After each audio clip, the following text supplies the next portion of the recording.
So now we're going to start looking at some area of and arc lengths of parametric equations. And so the area equation we're going to use is the integral of 1/2 r squared d theta. Okay, and that's the area we're going to use. And so what I recommend when you do these is to make sure you sketch it out to get a good idea of, so you know the bounds of the integral. So as usual, I kind of just come up with an r and a theta, like a table here. So when theta is 0, r is 0, because sine of 0 is 0. And then say like pi over 6, or we'll just do a few, like pi over 4.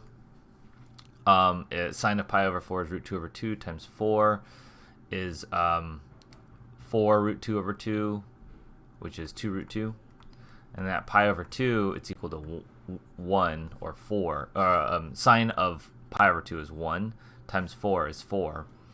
So you can kind of see like it's going to look like this. It's going to increase, go up to say 0, 4. And then as I increase it, it's going to come back down all the way till about pi.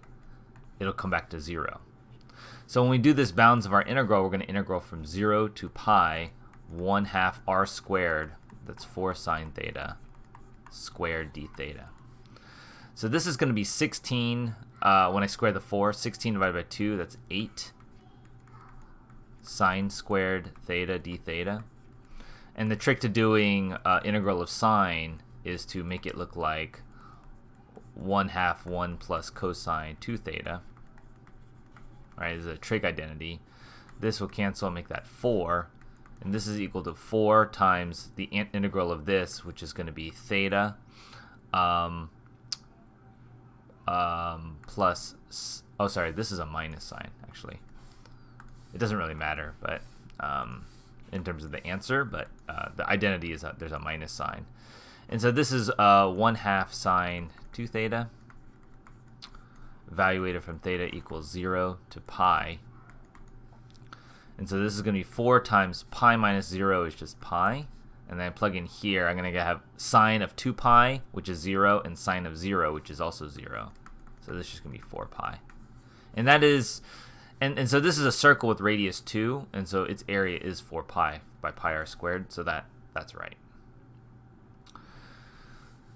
So here we have another curve, and we're going to sort of create a table here. 0, r is 0. At say pi over 6, I'm doing sine of pi over 2, which is 1. At pi over 4, I'm doing sine of 3 pi over 4, which is root 2 over 2. And at pi over 3, I'm doing sine of pi, which is 0. Right, so if I were to sketch this out, I'm going to start at 0, angle 0. At pi over 6, along this line, I go out 1. Along pi over 4, I go root 2 over 2, which is less than 1, and then 0. So it's going to be kind of like this a little bit. It's that kind of shape. And so we're going to integrate. The bounds are going to be from 0 to pi over 3. That'll handle one petal of 1/2 r squared, and so that would be sine squared 3 theta d theta. And like usual, we sort of pull out this 1/2 and we integrate this. We use our identity, which is 1/2 1 minus cosine of double of the angle, which would be 6 theta in this case. And so that's going to be, I'm going to bring this 1/2 and make that 1/4. The antiderivative of this would be theta minus 1/6 sine of 6 theta. Plugging in from 0 to pi over 3.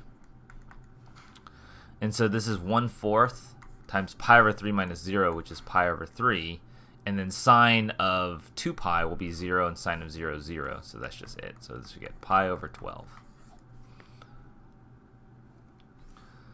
Same thing here. We want to create a table of theta and r.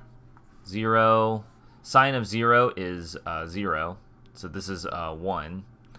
When I'm at pi over 2, sine of pi over 2 is 1, so this becomes 0. When I'm at pi, sine of pi is 0, it's 1. And then when I'm at 3 pi over 2, sine of 3 pi over 2 is negative 1, 1 minus 1 is 2. So it's going to look sort of like this shape. At 0, it's going to be radius 1.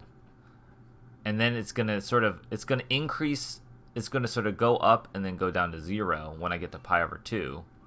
Then it's going to do the same thing on this side. When up to pi, goes out 1. And then down at 3 pi over 2 goes down to 2, so it's going to make this shape. And it's only going to circle around when we get back to 2 pi. So my bounds are going to be 0 to 2 pi, 1/2 r squared, which is 1 minus sine theta, squared d theta. Now I do this integral, I pull out the 1/2, and I just do an expansion of here, which is 1 minus 2 sine theta, plus sine squared theta, d theta. This I can, and so this is 3 integrals. I can do this integral, this one. I got to do my expansion using my trig identity, 1 minus 2 sine theta here, and this becomes 1/2 minus 1/2 cosine of 2 theta, d theta. Okay.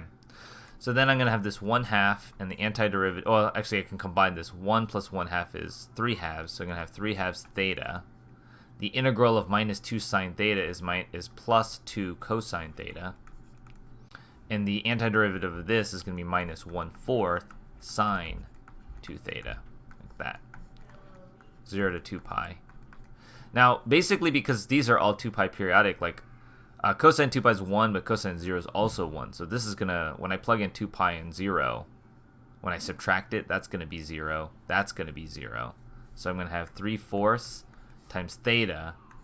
That's 2 pi minus 0. And that would be 3 pi over 2. Okay. Thanks for watching. If you enjoyed this video, I go through a lot more of these exact kinds of problems with much longer videos on my website. It's entirely free. Check out the link in the description below.